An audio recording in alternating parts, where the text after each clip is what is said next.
stars are right, and that means it's time for another episode of The Whisper in Darkness. I'm your host, the Man from Lang. Thank you very much for joining me today. On this episode, we are reviewing the Covenants in Too Deep, the first Mythos pack in the Innsmouth Conspiracy cycle. There are spoilers throughout if you care about that sort of thing. If you enjoy what you hear, remember to like, comment, and subscribe. Just a quick reminder of how we rate cards here on The Whisper in Darkness. The best of the best get an Elder Sign, while the worst of the worst get the Tentacle. The cards in between are awarded a +1, 0, or Elder Thing, respectively. Before I get started, I'd like to thank the patrons of this channel for their tremendous support. The Arkham Horror LCG community is amazing, and these people have gone above and beyond to bring you content like these player card reviews. If you'd like to support the channel's goals and see your name on this list, head over to patreon.com, sign up for a tier of your choice, and claim your rewards. That would be awesome. Without further ado, let's get started. There are 5 Covenants in the pack, 1 for each class. We decided to take a look at them separately since it is the main mechanic of In Too Deep. The first is the Sacred Covenant. It is a costs 2 experience points, as all the Covenants do. It has the Covenant and Bless trait, permanent, limit 1 Covenant per deck. So if you can play multiple Covenants, because you're a Guardian/Seeker, you can only put one of them in your deck. And it has the response: after an investigator at any location performs the reveal chaos token step of a skill test, exhaust Sacred Covenant, return any number of blessed tokens revealed during this test to the chaos bag, ignoring their modifiers for this test. What do you think about this Covenant, Nate? I think this is a great way for Guardians or off-class Guardians that are leaning heavily into the Bless mechanic to make sure that their Bless tokens aren't being used on skill tests that they would otherwise be passing. The fact that this can be activated at any location is great, so you don't have to necessarily be at the same location as the other investigator that pulls 1 or 2 Bless tokens and a 0 or something like that. I think that being said, like I was saying before we started recording Man from Lang, I think part of the issue with a card like this is that as a player, you kind of get the mentality that you need to be at a certain threshold above a certain skill value before you even attempt to make those tests. And Bless tokens often are just kind of they're kind of superfluous when you're playing that way. So you kind of have to make you kind of have to like change your whole mentality when you play with Bless. And I think that you're going to be more reliant on the whim of the bag, which is not always so kind. Yeah, I think this is if you're leaning heavily into Bless, I think we've seen Bless more than Curse at the moment really wants to keep those Bless tokens in the bag so you can trigger other effects, such as Rite of Sanctification. You want to be able to keep those tokens in the bag so then you can play Rite of Sanctification and seal them on it. We've seen a couple other cards that are coming up in future packs that get more powerful if you're pulling Bless tokens. So especially in multiplayer, you don't want somebody at the table pulling all your Bless tokens before you get to use them. So this is a nice way of dumping those tokens back into the bag, especially if they don't need them. And I think that's the other nice thing about this card is that, we do, at least the way I play, I always try to be 2 up before the pull if that's warranted, or 3 up depending on the scenario.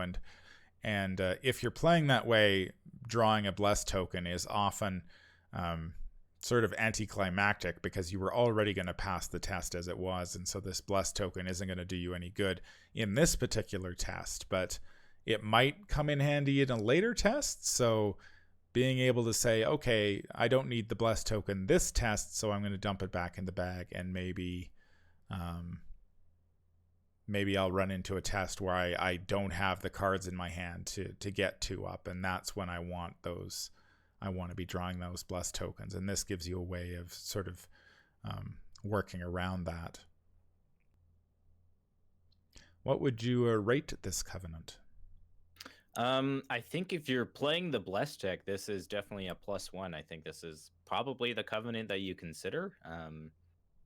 I think aside from that, these cards are useless if you're not playing with the mechanics. So I think, barring that, I would probably give it a 0. Yeah, I think it's. I could see it being a +1. Just, I mean, Father Mateo can actually start with this in play, as you mentioned at the beginning of a campaign. So if you're willing to spend 2 of his 5 experience points, he has this on tap right away, and that's pretty nice because he can take the other blessed cards as well and add a lot of tokens to the bag quite quickly with cards like Keep Faith. So having this to pack to keep those tokens in the bag until he can actually use them is quite nice. But like you said, if you're not playing with blessed tokens, then this is not a card that you're going to be interested in at all.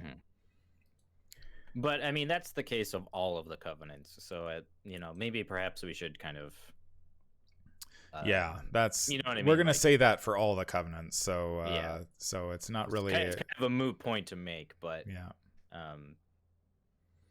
Exactly. But yeah, I think it's pretty good. It definitely solves one of the problems with the blessed tokens, and I can I like what it does, and I like that it's part of the card pool. The Seeker Covenant is the Blasphemous Covenant. It is costs 2 XP. It is Covenant and Cursed, permanent, limit 1 Covenant per deck. It has the response: when an investigator at your location reveals a Curse token during a skill test, exhaust Blasphemous Covenant. Treat that token's modifier as +1 instead of its normal modifier. After this test ends, return that token to the Chaos bag. So this is sort of similar to the Sacred Covenant in that this provides you with a way to sort of mitigate the impact of 1 curse token each turn, which is nice. But it also prevents investigators from pulling your curse tokens before you get to trigger them on effects. And we have seen cards that whose value goes up considerably if you can pull a lot of curse tokens. So being able to put them back into the bag is nice. One thing that's different, comparing the previous covenant to this one, is that this one actually I think scales worse with number of players. I think the fact that you can only trigger it at your location, and the fact that it only affects 1 specific token, is definitely a shot against it. That being said, this is probably one of the better covenants for solo players, because how often are you going to be drawing curse tokens, and how many tests are you making per turn?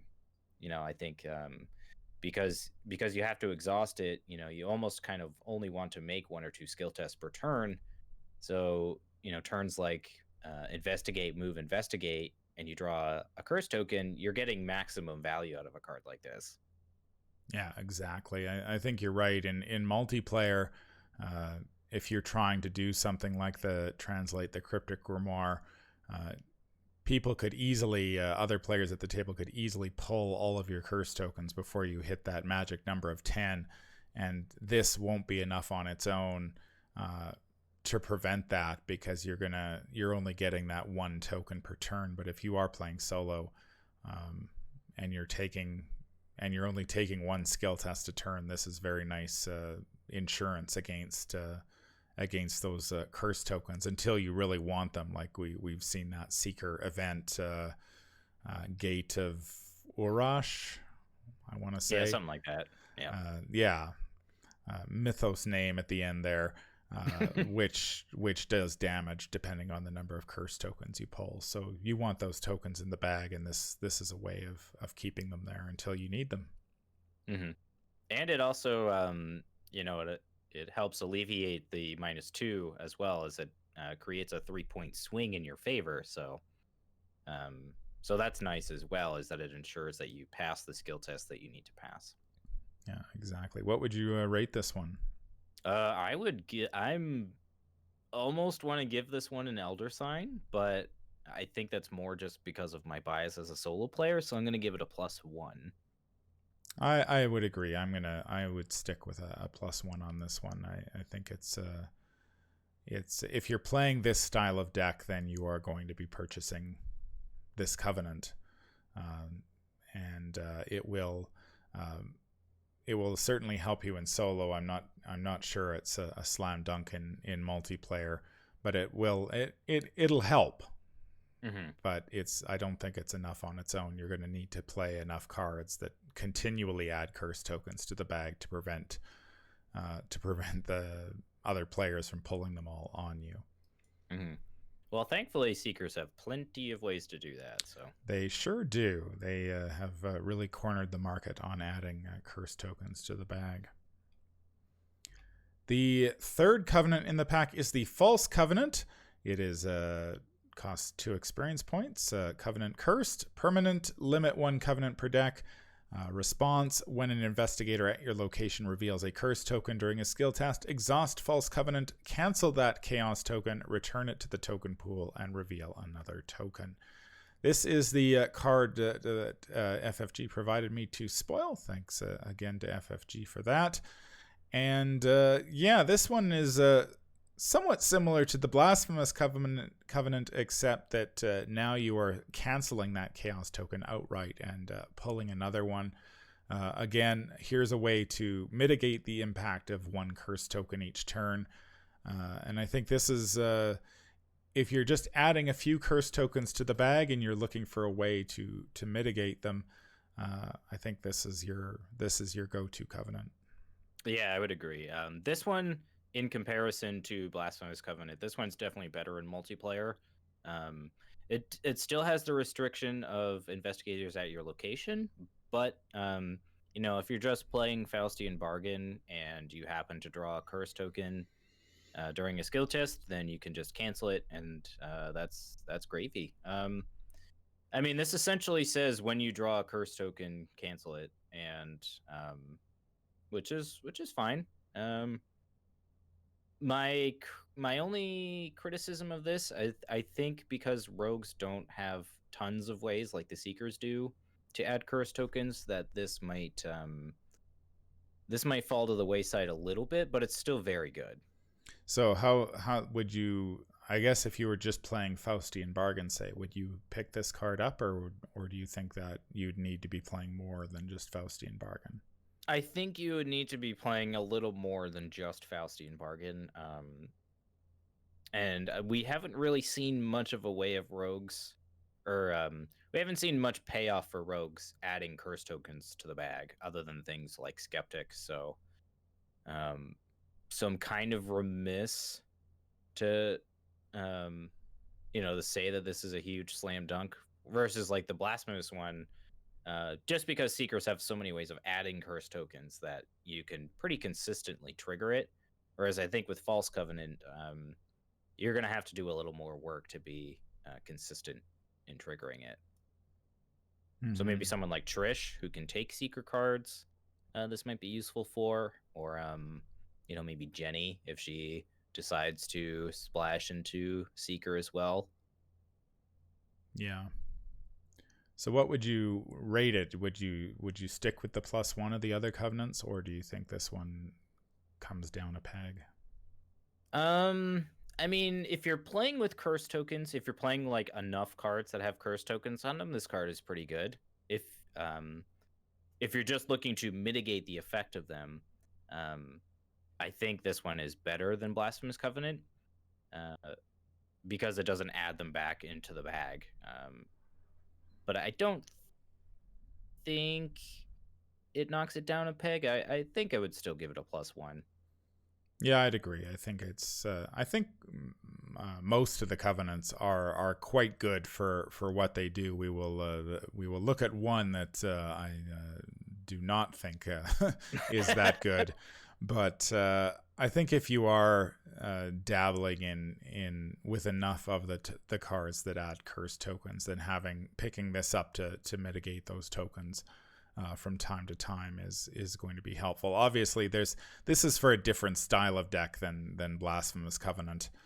if you're adding curse tokens and don't have a good way of leveraging them for other effects down the road, then canceling them outright is probably the best thing you can do. Is a better way to go than turning them into a +1 and then throwing them back in the bag where they'll haunt you during another skill test. Mm-hmm. And I think what saves this card too, and much like all the covenants, is that it's permanent, so it's such a low opportunity cost to include into your deck. Yeah, and it's live from the start of the scenario that you don't need to. I think like part of the problem with some of these curse and bless cards is that you have to draw into them, and you kind of need the right sequence of cards for them to be most beneficial. Like for instance, like the mystic spells that we looked at earlier. You have to get a bunch of curse tokens in the bag. You have to play these, and then you have to make tests with them in order to actually see additional benefit out of it. But with these covenant cards, you just need to experience, which is a huge boon for these cards. Yeah, and I think I like this one more than a mitigation factor like Skeptic, which is a transient card, and you get to play it once, and it might work or it might not. Where this, you have this on demand every turn from the beginning of the game, and you don't have to rely on pulling that skill at some point and hope that you commit it to the right skill test at the right time. Yeah, exactly. Yep. The Mystic Covenant is the Paradoxical Covenant. It is cost 2 experience points. Covenant Blessed and Cursed. Permanent, limit 1 Covenant per deck. It has the response: after an investigator at your location performs the Reveal Chaos token step of a skill test, if both a Blessed token and a Cursed token were revealed during that test, exhaust Paradoxical Covenant. This test automatically succeeds. Remove each Bless and Curse token revealed from the Chaos bag after this test. I'm going to say one nice thing about this card, and that is that it is one of the few ways to automatically succeed at a skill test and have that online at the beginning of a game, which might be useful on harder expert difficulty. But otherwise, I think this card is awful. I mean, I'm really inclined to agree with you. Again, it's just because part of it is that Mystics have no way of adding tokens to the bag, so they're so reliant on their out of class options. This also requires you to add both kinds of tokens to the bag and draw one of each during the skill test, and then you get to pass. So I mean, like, just the amount of hoops that you have to jump through just to get this to even trigger alone warrants its ability to automatically succeed a test. Yeah, I did a little bit of math on this one, and I think if you have one Bless and one Curse token in the bag, you have a 0.4% chance of pulling both, that's not even worth talking about. And even if you have 10, say you're some sort of mystic who's able to put 10 Curse tokens and 10 Bless tokens in the bag, you have a 25% chance of pulling one of those tokens, and then you've got a little bit more than 25% of pulling the second one. But I'm not too sure how the math works out, but I'm sure that trying to pull both the odds of that happening are just not very good. Yeah, I think you have to be really heavily invested in cards that draw tons of tokens from the bag. You have to be heavily invested in cards that add those Curse and Bless tokens to the bag. So I think maybe apart from Jacqueline, I don't see any investigator including this in their deck. Yeah, and I mean, Jacqueline can pull extra tokens. Olive can pull extra tokens, but unless you're playing those, I don't see you ever triggering this. And we've seen this sort of mechanic in a couple of cards that are coming up in future packs, where you get some sort of benefit if you pull a Curse and a Bless token. And I think obviously automatically succeeding at a skill test is one of the best effects you can get. But even that, it's just not going to happen often enough to warrant paying 2 experience points for it. Yeah, I would agree with you. I am going to give this a tentacle. Ooh. Yeah. Yeah, I'm inclined to agree with you. You're just never going to trigger it. Yeah, I think if you do, I mean, I think you will trigger it maybe once a campaign, and even then, if you draw a bless and a curse token, so they're going to cancel each other out. So if you're 2 up before the test, you're still likely to pass it anyway. So the automatic success is meaningless at that point. So unless you're playing on hard or expert, I just don't see this as being, you're not going to get any value from it. Mm-hmm. Yeah, and just the amount of hoops that you have to jump through just to even get it to trigger alone, I think pretty much just pushes this card out of contention entirely. Yeah, I mean, maybe we'll see. I know we have Tempt Fate in the Innsmouth Conspiracy Deluxe expansion that will add 3 Curse and 3 Bless, but even that, you're still not getting... I don't think there are enough tokens in the bag to make this worthwhile. So maybe we'll see some sort of XP card down the road that adds a lot of Curse and Bless tokens to the bag to help the Mystics out. But until then, this one is a stinker. The final Covenant in the pack is the Ancient Covenant. It is the Survivor one. It is 2 experience points. Covenant Blessed, permanent, limit 1 Covenant per deck. And it has the response, when an investigator at your location resolves a Blessed token during a skill test, exhaust Ancient Covenant, do not reveal another token as part of this Bless tokens effect. Now, speaking of automatic successes, I think this is actually much closer to an automatic success than the Paradoxical Covenant is, because as soon as you pull a Bless token with this, it's basically an auto success. Oh, absolutely. As long as you can even be 2 down before you pull from the Chaos bag, and that turns your Bless token into an auto success. Mm-hmm.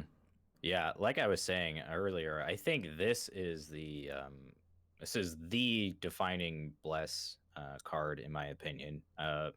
With Father Mateo, this card just gets nuts because you have so many good ways of adding Bless tokens to the bag early on, and with Mateo, you have the 5 experience to be able to pick this up right from the get-go. So you can get good benefit out of a card like Keep Faith or some of the other Guardian options that you might want to include. This is just good stuff overall. It solves the one of the other issues with the Bless tokens, that you reveal another token and you can it's just like superfluous benefit, but in this case it's just like drawing an extra auto success, which is awesome. Mm-hmm. Yeah, and Mateo, between his Elder Sign effect and this at the start of the game, and you play Keep Faith, you dump 4 Bless tokens in the bag, and you've basically got four tests you're passing. Mm-hmm. Plus your Elder Sign ability. There's a 5th that you're going to automatically succeed, and that's a pretty nice position to be in heading into a scenario, especially with an investigator a mystic who has that unfortunate 4 willpower and is not quite as powerful as some of his mystic counterparts when playing cards like Shriveling and whatnot. Yeah, what I like about this card too is it just allows you to take tests that you otherwise probably wouldn't want to be taking as Mateo. Say like you want to investigate a 4 shroud location with your 3 intellect. If you have a Keep Faith in your hand, maybe you play it and you're actually able to pass a test because you can draw so many tokens with something like Olive, and you find a Bless token and you're good to go. So yeah, I really like this card overall. And you can share this with other investigators at your location. So if you do need that Hail Mary investigate toward the end of a game, and you've managed to keep enough blessed tokens in the bag, this could be the difference between ending a scenario and it going on for another turn. Mm-hmm. I guess the only downside is that this doesn't add the token back into the bag, so once it's pulled, it's pulled. But I'd almost rather have that auto success in my pocket than. And I mean, certainly Father Mateo being able to draw from both all the blessed cards in the Guardian card pool as well as all the blessed tokens in the Survivor card pool of all the investigators, he should have probably the easiest time of stacking the bag and keeping it stacked, because he can just toss enough in there to keep it topped up. Yeah, and specifically with Mateo too, he gets access to all this mystic cards that actually allow you to see multiple tokens, so you can more reliably trigger it. What's interesting about Ancient Covenant versus Sacred Covenant, it's similar to the comparison of Blasphemous and False Covenant, is that the Ancient Covenant kind of serves a different purpose, where you want to be actively drawing the blessed tokens, but with Sacred Covenant, this is more of a card that allows you to play things like a Rite of Sanctification to use those blessed tokens as a resource rather than just successes and skill tests. So is this good enough to warrant an Elder Sign? In Father Mateo, I think absolutely, but I think in other investigators, I'm trying to think of other off-class survivors that would really leverage blessed tokens. Like in Sister Mary, this would be great, but she can't take it. So I'm trying to think of another investigator that would really want this card. I think Sister Mary probably wants Sacred Covenant anyway, but Maybe Tommy? maybe, yep. He definitely has the card pool to add tons of blessed tokens. He also has a 3 intellect too, which I think allows you to feel comfortable making enough tests to reliably trigger the Ancient Covenant. Maybe Agnes. Just because the Mystic one is so bad. Yeah. I think if Agnes wants a Covenant, then this is the one to go for sure. Maybe even no, you probably wouldn't want it in Min. Min probably wants curse tokens, if anything. Yeah, I think the only problem with Ancient Covenant is just finding enough investigators that want it.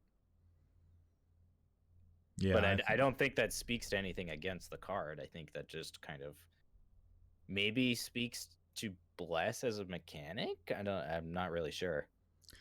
It could get pretty silly if you had like Father Mateo and he teamed up with somebody like William Yorick, and both of them took this, and both of them were playing blessed tokens to keep the bag consistently full of tokens, and then they had this so they could constantly shore up, turn those tokens into successes. And so you have those two and then 2 other investigators at the table. They don't even have to be playing the bless mechanic, and you've got a lot of tests in that bag that are going to be successes.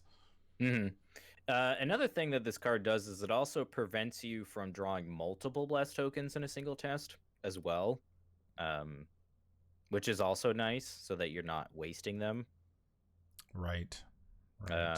Yeah, so that has happened to nice me playing benefit. Sister Mary, where I pulled 3 in one test, which, I mean, great. I got +6, but I didn't need +6. So capping that would be nice. Yeah, so I could see like maybe like somebody that's teaming up with Sister Mary maybe wants this card too. That's like maybe you're not the one adding the blessed tokens and Sister Mary is all in on that, but she can't play this covenant. Right. So maybe she takes the Sacred Covenant to ensure that you don't draw any superfluous ones, and then you can use the Ancient Covenant to kind of combo with her adding blessed tokens. So yeah, this is Man, the more I talk about it, the more I want to give this an elder sign, but I think I have to settle on +1 just because it is contingent on the fact that you need to be playing the tokens, and you really need to combo this with other cards that are adding blessed tokens to the bag. So it's not a mindless a pickup. You've got to put some thought into the deck that you're building that wants this. But I think if you're Father Mateo or any sort of off-class survivor or survivor that is playing around with the blessed tokens, this is definitely a good pickup. I will say that this is probably an elder sign in like hard and expert difficulty, because the blessed tokens get so much more value in scaling difficulties that this is probably just a huge slam dunk in those types of style of decks. Yeah, because even if you're playing on expert and you pull up a blessed token, which would be the +2, but I mean there's still that -8 lurking in the bag, and this just stops that dead in its tracks, and you don't have to worry about that -8. So you could actually be passing tests you really have no business passing in those harder difficulties. And that's always the biggest issue when you're playing on harder expert, is that taking skill tests is no longer is constantly a problem. There's just so much more variance in the bag to deal with, and this puts an end to that to a certain extent. At least once per turn. So question for you, Man from Lang. If you had to rank all of the covenants, obviously Paradoxical Covenant's on the bottom, but how would you rate the other 4? I think I like the Ancient Covenant probably. I don't know. It's hard to rank them besides Paradoxical, which is clearly at the bottom. The others are sort of, I'd probably put Blasphemous at the top along with Ancient Covenant, just because they're really helping out those styles of decks. And then I would maybe put Sacred below that, followed by False. But they're awfully close together. I mean, you're definitely, each sort of has a purpose in the deck that they are designed for. Sacred keeps the tokens in the bag so you can use them, which is what investigators want if they're playing the blessed mechanic. Blasphemous does the same for curse tokens and mitigates them somewhat. False lets you cancel the tokens if you're dabbling a little bit with the curse mechanic, and Ancient just turns blesses into auto successes basically. So how would you rank them? I think I'm kind of in a similar boat. I kind of want to rate Ancient Covenant as maybe the best one, just because I think Ancient Covenant is the easiest one to build around. I think Blasphemous Covenant is also very easy to build around, but the curse tokens have a much more real cost to them versus the blessed tokens, I think. And then maybe Sacred and False Covenant would kind of be in the same kind of power level, just because I think those two covenants are kind of more insurance policies than they are like a kind of an active cog in your deck's machine, if that makes sense. Yeah, no, I'd agree with that. Yeah, when you look at it that way, I think Ancient would be the best of them, because you're as long as you're able to pull a blessed token. If you're playing with bless, then there's no downside at all to this. Right, exactly. Whereas Blasphemous, you're still having to deal with the curse tokens eventually.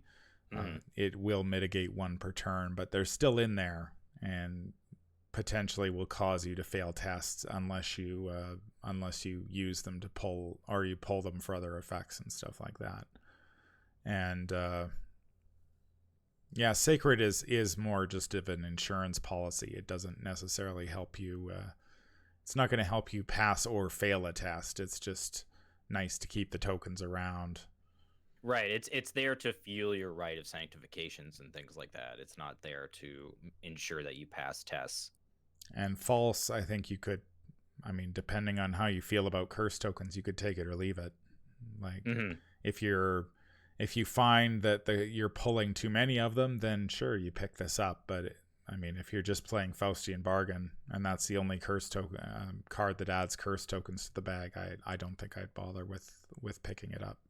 Yeah, same. But it is with False Covenant, at least if you have a teammate that perhaps is playing with a lot of curse cards, then um like maybe there's like 3 people at the table all playing Faustian Bargain, then maybe this gets a little bump in its stock. But yeah, apart from that, I think that's a pretty fair assessment of them, honestly. Paradoxical is just terrible. I don't understand. Yeah, maybe we'll see. It'll suddenly its stock will rise considerably after we see the next 5 packs, but right now I'm not seeing it. So how would you rank this pack overall?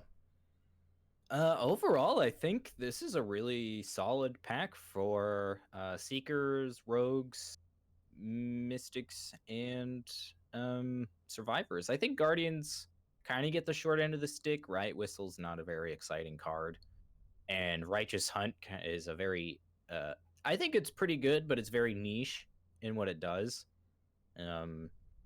And I think depending on how you feel about the collection of spells for the Mystics, I think Mystics kind of also got the short end of the stick too. So yeah, I would agree. I think the Seekers clearly get the best here. Rogues get at least one good card. Survivors get a good card, and then I would probably put the Guardians at the bottom, just because the Mystics, it's really hard to judge at this point whether these cards will pay off or not down the road. I do think that with regards to the Mystic cards, that these have a lot more potential to be good versus the Guardian cards. Exactly.